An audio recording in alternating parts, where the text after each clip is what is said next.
우리는 오늘 본문을 먼저 좀 읽어볼까요? 오늘 같이 읽을 본문은 창세기 15장 6절에서 11절 그리고 17절까지의 말씀입니다.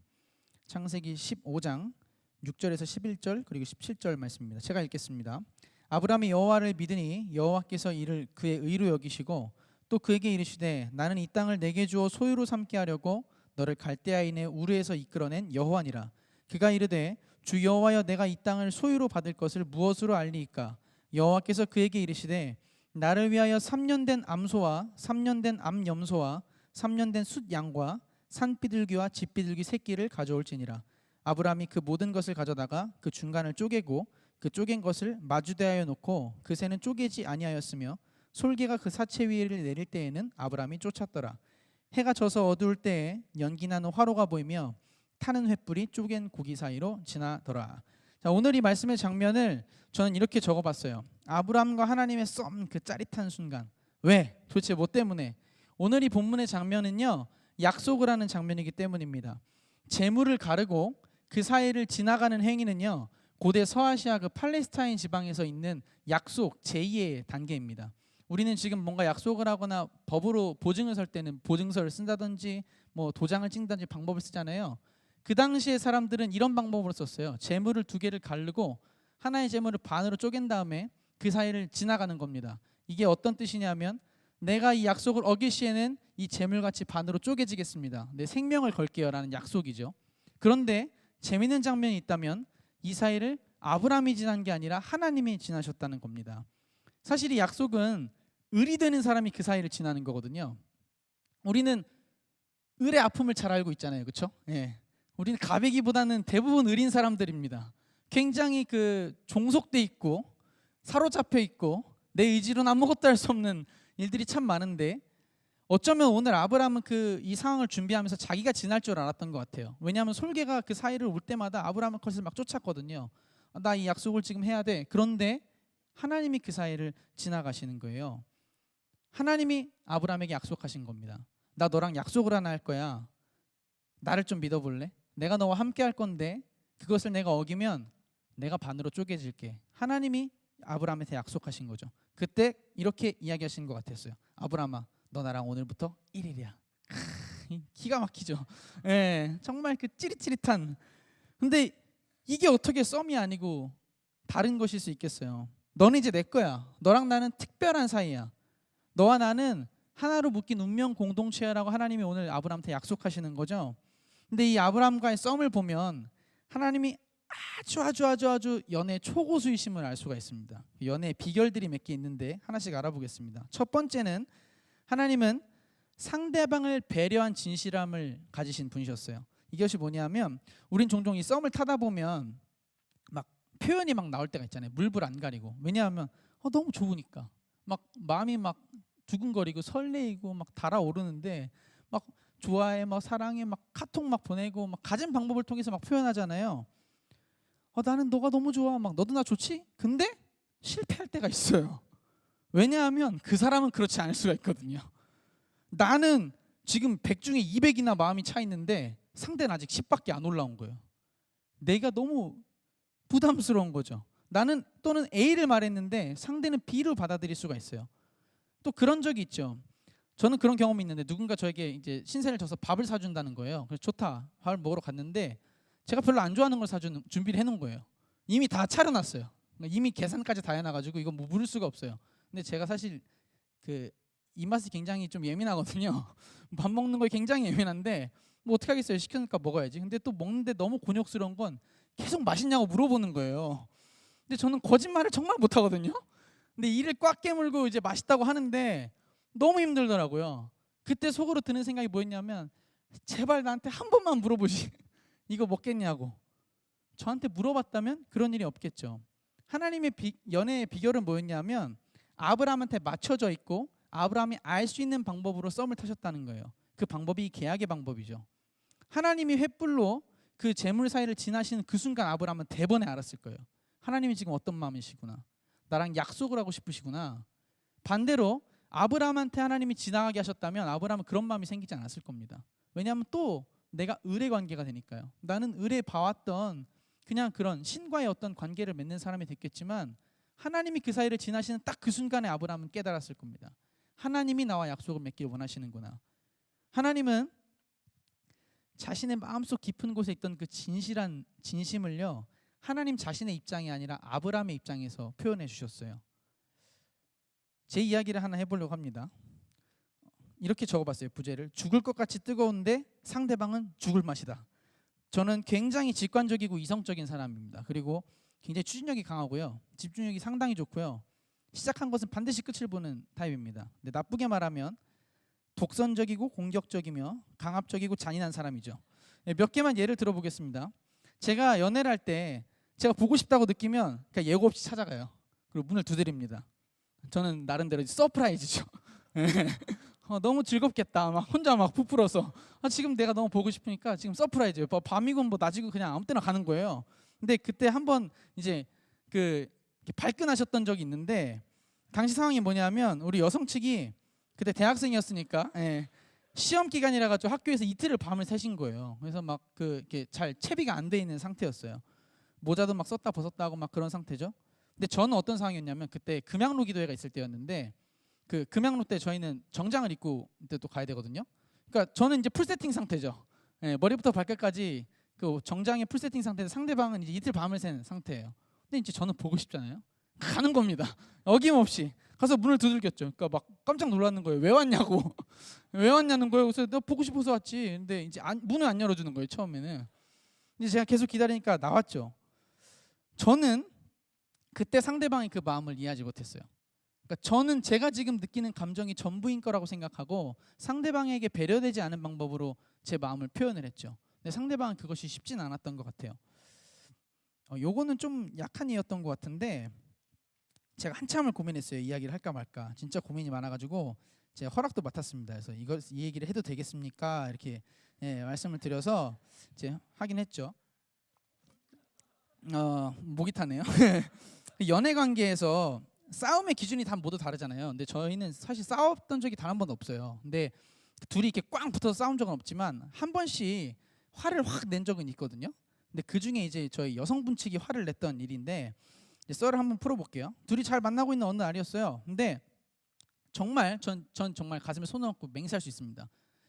저는 전혀 의도하지 않았지만 저의 마음은 1도 섞이지 않았는데 와이프 이전에 잠깐 만났던 친구를 어떻게 하다 만나게 됐어요. 저는 쓰레기가 아닙니다. 오해하지 마세요. 네. 그리고 충분히 반성하고 회개했어요. 어떤 상황이었냐면, 이전에 잠깐 만났던 그 친구가 유학을 가면서 헤어졌는데 그 친구가 잠깐 들어왔대요. 근데 저는 그것도 모르고 있었어요. 근데 그때 같이 저랑 사역을 하던 전도사님이 이렇게 얘기하시는 거예요. 저는 진짜 관심도 없고 알지도 못하고 있는 상황이었는데, 야 승태야, 누가 들어왔대더라. 야 그래도 네가 가서 한번 만나보고 인사라도 해야 되지 않냐, 이러는 거예요. 그래서 그런 건가? 그러니까 그게 매너인가? 뭐 그게 맞는 건가? 해서 그러더니 자기가 약속을 다 주선해 놓은 거예요. 가서 보라고. 그래가지고 뭐 지금 생각하면 참 다행히 둘이 단둘이 만난 건 아니었어요. 근데 이제 그래서 뭐 저는 마음에 가책도 없고, 그리고 그럴 여지가 1도 없었거든요. 정말 단언컨대. 그래서 그런 게 뭐 그런 거구나. 그래야겠다. 근데 또 생존 본능이 있었는지 그래도 말을 하고 가야겠다. 네, 그래서 이제 얘기를 했죠. 그래서 내가 이런 상황이 돼가지고 이 친구를 만나게 됐어. 단둘이 만나는 건 아닌데 괜찮지? 하고 물어봤죠. 저는 의견을 물어봤어요. 괜찮니? 정말 괜찮니? 근데 제가 만약 그 시간을 되돌릴 수 있다면 그때 저를 말렸겠죠. 인터스텔라처럼 그건 아니야. 가지마. 그 말을 멈춰 말했을 텐데, 어쨌든 물어봤는데 이제 그래 만나 하시더라고요. 이제 다시 생각해보면 굉장히 싸늘했어요. 근데 그걸 이제 저는 또 운도를 캐치하지 못한 거죠. 그래서 만났죠. 네. 시간을 되돌릴 수만 있다면 다시 되돌려놓고 싶어요. 근데 저때 제 단순한 생각은 제 딴에는 배려한답시고서 물어본 거예요. 제 방식으로. 나는 의견을 물어봤어. 네가 가지 않으려면 가지 않을게 하고 물어봤죠. 근데 상대방은 그게 아니었어요. 그럴 거면 나한테 왜 물어봐? 이미 가려고 다 정해놓고 약속 시간 다 잡아놓고 갈 수밖에 없는 상황을 만들어놓고 나한테 물어보는 이유가 뭐야? 오히려 마음이 더 상한 거죠. 또 그리고 더 복귀해 보면, 그 상황을 다시 복귀해 보면 더 저도 이해가 안 가는 건, 제 딴에는 또 제가 맞다고 처음에 대들었어요. 그러다가 많이 혼났죠. 네, 그래서 여성분께서 고혈압으로 돌아가실 뻔했습니다. 그래서 이런 제 방식이 아니라 상대방을 배려하고 고려하는 방식들, 이게 썸의 방법에서 참 중요해요. 왜냐하면 썸이라는 단계는 상대방을 알아가는 관계거든요. 상대방이 어떤 사람인지 아직 잘 알지 못하고 이런 사람이구나 저런 사람이구나 서로를 알아가는 과정이기 때문에 상대방에 맞춰진 방법, 상대방을 배려한 방법이 정말 중요합니다. 연애 고수인 하나님은 아브라함이 알 수 있도록 그렇게 배려하셔서 첫 고백을 하신 거죠. 아브라함아 봐봐, 내가 이렇게 이 사이로 지나갈 거야. 근데 하나님께 비결이 하나 더 있었는데 관계의 발전을 굉장히 천천히 하셨다는 거예요. 근데 그 관계는 참 깊게 가지셨습니다. 오늘 본문에서 하나님은 아브라함이 알 수 있는 방법으로 고백을 하셨죠. 손을 내미셨어요. 야, 아브라함아, 나 너 좋아하는데 너 나랑 사귈래? 하고 아브라함이 오케이 해서 만나게 됐습니다. 근데 이 과정까지가 참 오래 걸렸어요. 창세기 12장 1절에서 2절에 보면 아브라함이 처음 하나님을 부르십니다. 헌팅을 하셨죠. 여호와께서 아브라함에게 이르시되 너는 너의 고향과 친척과 아버지의 집을 떠나 내가 내게 보여줄 땅으로 가라. 내가 너로 큰 민족을 이루고 내게 복을 주어 내 이름을 창대하게 하리니 너는 복이 될지라. 자, 이걸 지금 생각을 해석해 보면 하나님이 갑자기 찾아오셔서 그러시는 거예요. 아까부터 내가 쳐다봤는데 마음에 들어요. 번호 좀 주실래요? 그래서 번호를 따가셨죠. 그때 아브라함의 나이가 75세입니다. 그리고 오늘 본문의 일, 이 썸을 지나서 처음 하나님과 약속하고 계약하는 단계의 시기가 바로 85세 정도로 전 추측을 해요. 왜냐하면 이 일 바로 뒤에 이스마엘을 가지는 일이 나오거든요. 그 아브라함이 아들을 가지지 못하는 것을 참지 못하고 하갈이라는 몸종에서 아들을 얻어요. 그 아들을 얻는 시기가 86세라고 기록이 되어 있습니다. 그러니까 하나님은 처음 아브라함을 만났던 75세부터 약 85세까지 한 10년의 기간을 천천히 아브라함과 교제해 오신 거예요. 하나님은 절대자고 창조주시잖아요. 한 번에 사로잡으실 수도 있었을 거예요. 차근차근 알아가신 겁니다. 왜냐하면 그만큼 아브라함을 아끼고 사랑하셨거든요. 이 속도 조절이 참 중요하죠. 아브라함이 겪는 상황과 이 많은 일들이 있었어요. 그 사이에. 그런데 그때마다 하나님은 조급하지 않으시고 천천히 내가 어떤 존재인지, 내가 너를 어떻게 생각하는지를 차근차근 알려주시죠. 이것을 못하면 어떻게 되냐? 제가 또 경험을 했죠. 여기 부제를 이렇게 적어봤습니다. 한없이 빨랐던 나의 이야기. 자, 때는 2008년 1월 어느 날이었습니다. 제가 운명처럼 한 여자아이를 보게 돼요. 당시 저는 21살 청소년부 간사였고요. 여느 때처럼 막 그때 제가 가장 정신없는 삶을 살았거든요. 막 정신없이 막 의자 막 날르고 막 애들 만나고 막 왔다 갔다 하다가 한 여학생하고 인사를 하게 됐어요. 그 고등학교 3학년 그룹이었는데 이제 여름에 아니 겨울에 수련회를 간다는 거예요. 고3인데. 그래서 사실 인사할 때만 해도 얘네들 또 제정신 아니구나. 고3인데 1월에 수련회를 간다니 이런 생각하면서 그래 안녕 하고 인사를 해주고 있는데 유독 한 친구가 눈에 딱 들어왔었어요. 근데 무슨 막 갑자기 막 테스티니 막 이런 건 아니었고 솔직히 그냥 이런 친구가 있네 하고 보고 말았죠. 그렇게 시간이 지나서 10개월이 지나갔습니다. 10개월이 지나고 어느덧 1년 정도가 지났을 때 고등학교를 졸업한 이제 고3 친구들이 청소년부 교사로 온다는 거예요. 20살이 되면서. 그래서 청소년부 교사들이 인사를 하는데 한 친구가 딱 눈에 들어왔어요. 얘 그때 봤던 애인데 이름도 잘 몰랐던. 근데 이상하게 그 처음 봤던 장면이 머릿속에 남는. 전 지금도 아직도 기억해요. 그때 뭘 입고 있고 무엇을 신고 있고 머리 스타일은 어땠고 뭘 메고 있었으며 어느 위치에서 봤는지도 기억이 납니다. 근데 그때는 그걸 몰랐어요. 그런 일이 있은 뒤에 이제 호감이 생기고 또 저는 청소년부 간사였고 청소년부 선생님이잖아요. 그러니까 뭐 방법이야 많죠. 뭐 다양한 명분과 막 방법들을 통해서 아주 자연스럽게 불손하지 않게 이렇게 관계를 쌓아갔죠. 근데 교회 오빠 믿으면 안 됩니다. 별로 좋지 않아요. 제게 만약 딸이 있다면 교회 오빠는 절대 만나지 않게 할 겁니다. 3월경 그렇게 1월에 다시 관계를 시작하고 3월경 한 두세 달 뒤에 이제 정식으로 만나게 됐어요. 아주 아름답고 막 너무 좋은 시간일 줄 알았는데 4월 중순에 헤어졌습니다. 이유를 물어봤더니 부담스럽대요. 아직 자기 마음이 어떤 마음이신지를 잘 모르시겠대요. 이게 참 이게 뭐람 어머 이런 세상에 듣는데 막 처음엔 화가 나더라고요. 그러니까 저는 그런 게 잘 이해가 안 가거든요. 네 마음을 네가 왜 몰라? 네 마음을 네가 모르면 누가 알겠니? 이게 제 생각인데 이제 상대방 계속 자기 마음을 모르시겠대요. 그래서 막 한참 그 얘기를 하다 결국 이제 헤어졌죠. 근데 물론 그 당사자분께서는 아직도 주장하는 게 우리는 헤어진 게 아니었다. 우리는 그 잠깐 떨어진 시간을 가지는 거였다고 하는데 정작 웃긴 거는 그분도 언제부터 만났는지 모르세요. 그러니까 다시 만나기 시작한 그날부터 기억을 하시고 그전엔 기억이 없으세요. 저에게는 헤어진 거였죠. 근데 그 헤어진 이유가 뭐였냐고 가만 고민해 보니까 계속해서 아내가 저한테 얘기했던 건 그거였어요. 나의 마음을 아직 잘 모르겠어. 아직 사귀고 만나는 그런 과정이 나한테는 조금 버거워, 벅차, 좀 부담스러워. 지금 와서 생각해 보면 제 실수는요, 그 속도를 잘 맞추지 못했던 것 같아요. 요즘 말로 하면 연애의 온도가 좀 달랐던 거죠. 저는 막 지금 가스불 같이 막 확 올라오는데 아직 숯에 불도 안 붙은 상태인 거예요. 그러니까 부담스럽죠. 상대방과 교감하고 더 나아가고 더 친해지려면 그 상대에게 속도를 맞춰야 됩니다. 빠른 것보단 느린 것이 훨씬 나아요. 왜냐하면 우리는 아직 서로를 다 알지 못하거든요. 느릴수록 그 실수가 줄어들기 마련이고 느릴수록 상대방을 배려하고 맞추기가 용이합니다. 연애 초고수인 하나님은 아브람과 관계를 이런 식으로 이어가셨죠. 그런데 이렇게 썸을 타고 사귀어가는 과정들이 참 너무 짜릿하고 좋잖아요. 너무 좋죠. 근데 이게 끝나기 마련이에요. 어느 순간 그 감정들은 사라질 때가 있고요. 막 불타는 것 같이 시간들이 있었는데 갑자기 막 그런 회의감이 들죠. 이게 내 마음이 맞는 건가?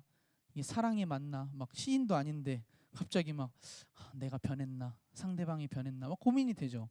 그 와중에 서로 관계에서 실수도 반복되기 마련이고 또 일상은 또 얼마나 바쁜지 다른 것들이 좀 많아요. 또 결정적으로요. 내가 좋아하는 것들이 많아지기 시작해요. 그때 처음 썸 타고 처음 만날 때는 그 사람밖에 안 보였는데 이제 막 하고 싶은 것들이 늘어나는 거예요.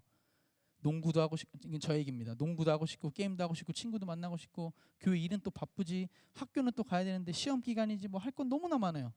처음에는 분명히 똑같은 상황이었는데 그 사람만 보였는데 시간이 지나니까 내 안에 설렘이 사라지고 그 짜릿했던 순간들이 지나고 나니까 흐려지더라고요. 흐릿해져요.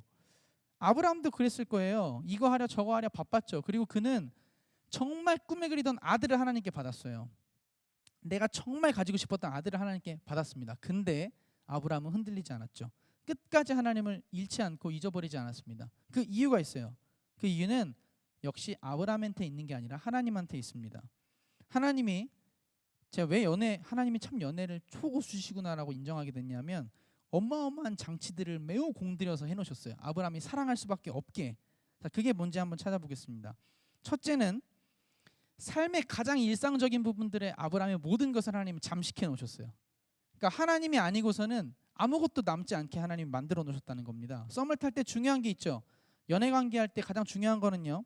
그 사람의 일상 속에 자리 잡는 겁니다. 이건 제가 썼던 방법이기도 해요.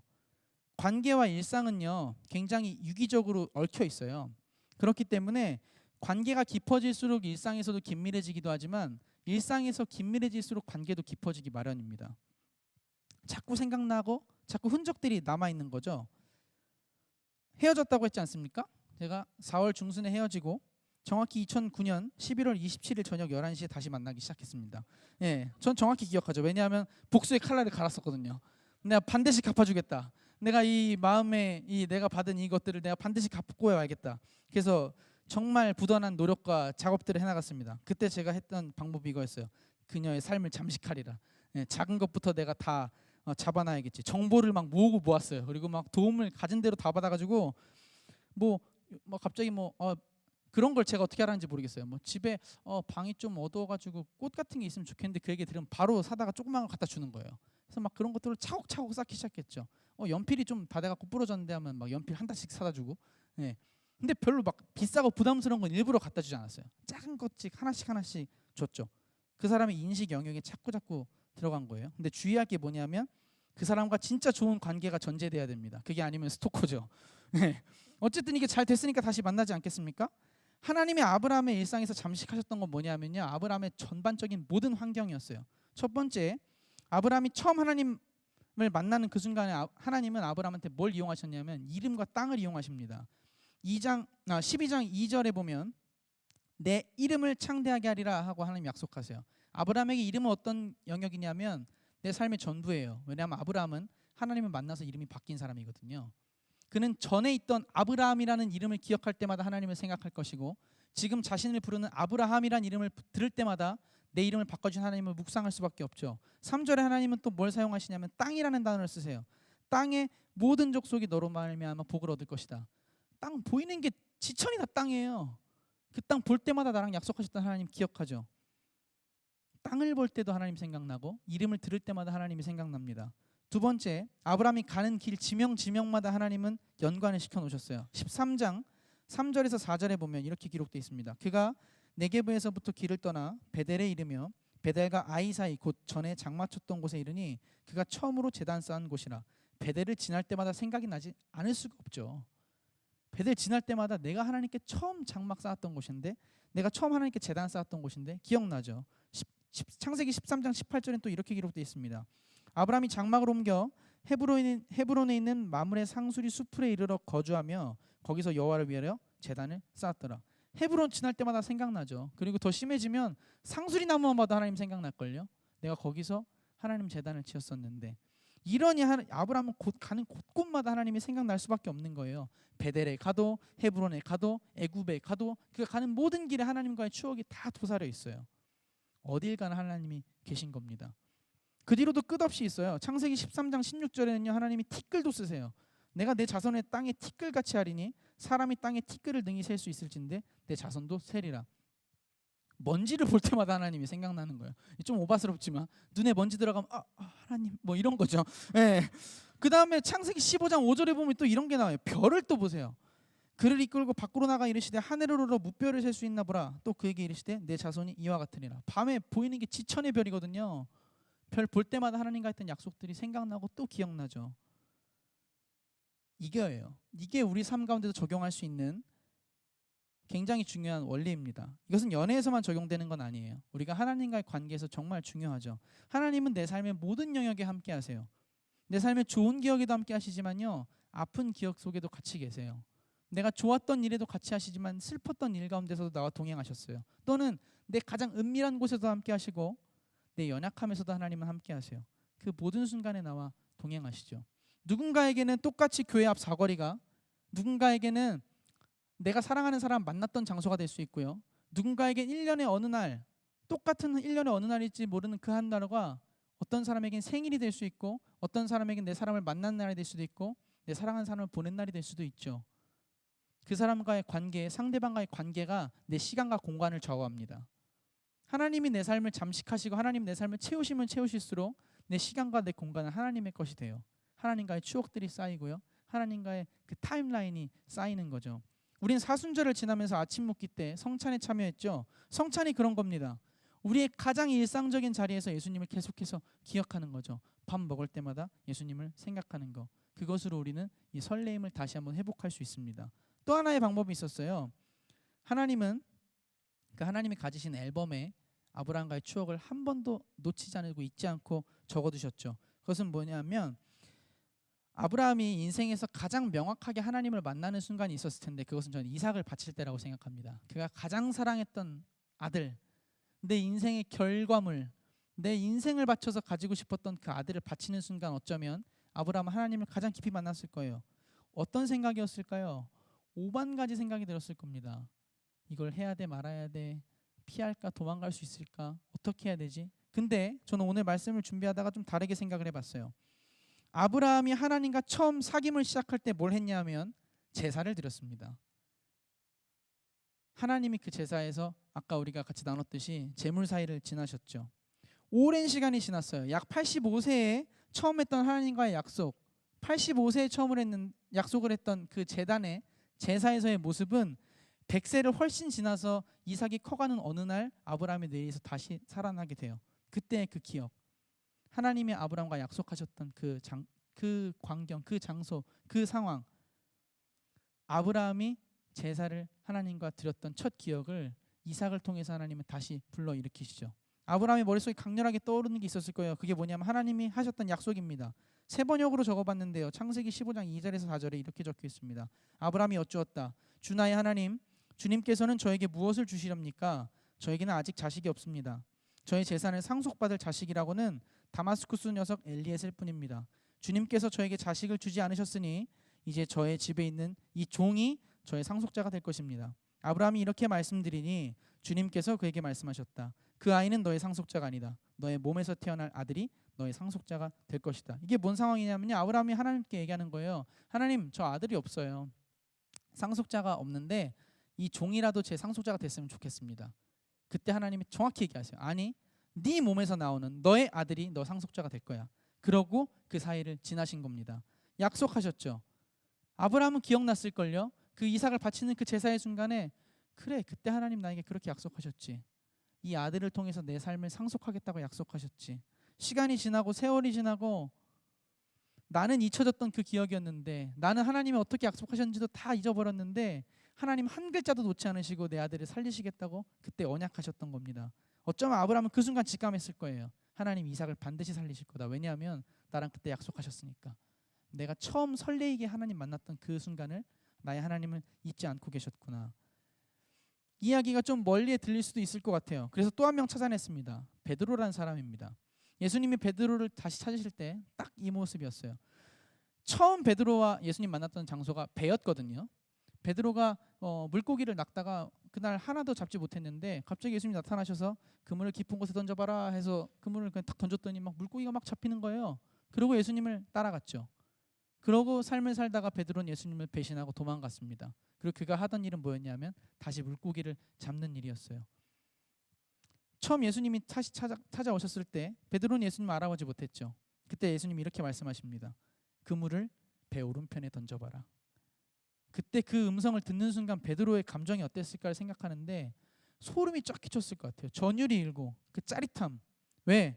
고장난 것 같은 내 삶이었는데 다시 움직이는 것을 느껴요. 심장이 멎은 줄 알았는데 뛰는 걸 느끼죠. 왜냐하면 이 말, 이 목소리는 나의 예수님이 분명하거든요. 내가 버렸고 내가 떠나서 완전히 지워버린 그 예수님이 나와의 첫 만남을 기억하시고 처음과 똑같이 찾아오셔서 똑같은 방법으로 나에게 손을 내밀어 주시는 겁니다. 손을 쥐고 있던 그물을 쥐고 있는 손에 힘이 얼마나 들어갔을까요? 그 그물을 배 오른편으로 그물을 옮겨 던질 때 눈에서 눈물이 하염없이 흘렀을 것 같아요. 예수님은 나와의 처음 만남 그때를 잊지 않으셨구나. 주님 그때도 나한테 이렇게 말씀하셨지. 그물을 이쪽에 던져봐. 그리고 나서 달려갔더니 저한테 처음 주시는 게 그 베드로에게 처음 주신 게 아침밥이에요. 생선과 떡을 주셨다고 합니다. 생선과 떡이 무엇이죠? 베드로 앞에서 하나님 기적을 보이셨단 말입니다. 보리떡 2개와 보리떡 5개와 물고기 2마리로 수천 명이 먹는 걸 보이셨죠. 그 떡과 생선 동일하게 보이셨어요. 그리고 그 떡은 어떤 의미가 담겨 있냐면 베드로에게 마지막으로 하셨던 말씀입니다. 이 몸 너에게 주는 내 몸이야. 내 몸을 받아 먹어. 그것 예수님 그대로 기억하시고 여전히 그에게 다가오십니다. 예수님은 나와의 첫 만남을 잊지 않으셨고요. 그 설레임이 다시 회복되는 거죠. 마치 기름이 완전히 바닥난 자동차에 기름이 들어가는 것 같았을 것이고 전기가 끊어진 기계에 다시 전기가 공급되는 것 같을 거예요. 가슴이 뛰고 두근거리고 눈이 밝아져요. 절망밖에 없었을 것 같은 내 삶에 회색빛이었는데 소망이 생기고 내 세상에 색이 생겨가요. 설레임이 찾아온 거죠. 오늘 말씀을 어떻게 맺을까 고민했습니다. 근데 처음에 이 시리즈를 기획할 때 가장 맨 처음 주님이 저한테 주셨던 음성이 기억났어요. 그대로 읽어드릴게요. 나는 너와의 그 설레임을 회복하고 싶어. 나는 네 모든 것 하나하나 단 하나도 잊지 않고 기억하고 있어. 나랑 다시 그 설레이는 관계로 들어가 보지 않겠니? 우리의 인생은 아브라함과는 다를 수도 있습니다. 베드로와도 다를 수 있죠. 그런데 그 하나님은 여전한 하나님이시고 동일한 하나님이십니다. 나를 알아봐 주시고 먼저 나에게 약속을 해주신 분이죠.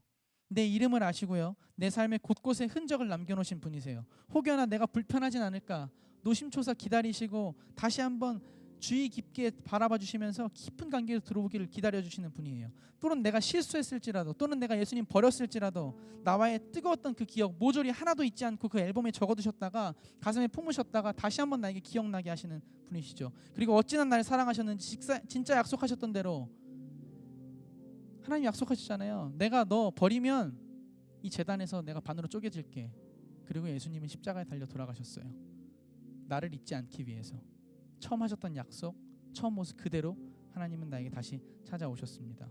오늘 함께 찬양하고 다시 기도할 때 주님과의 그 설레임으로 우리가 다시 들어가기를 소망합니다.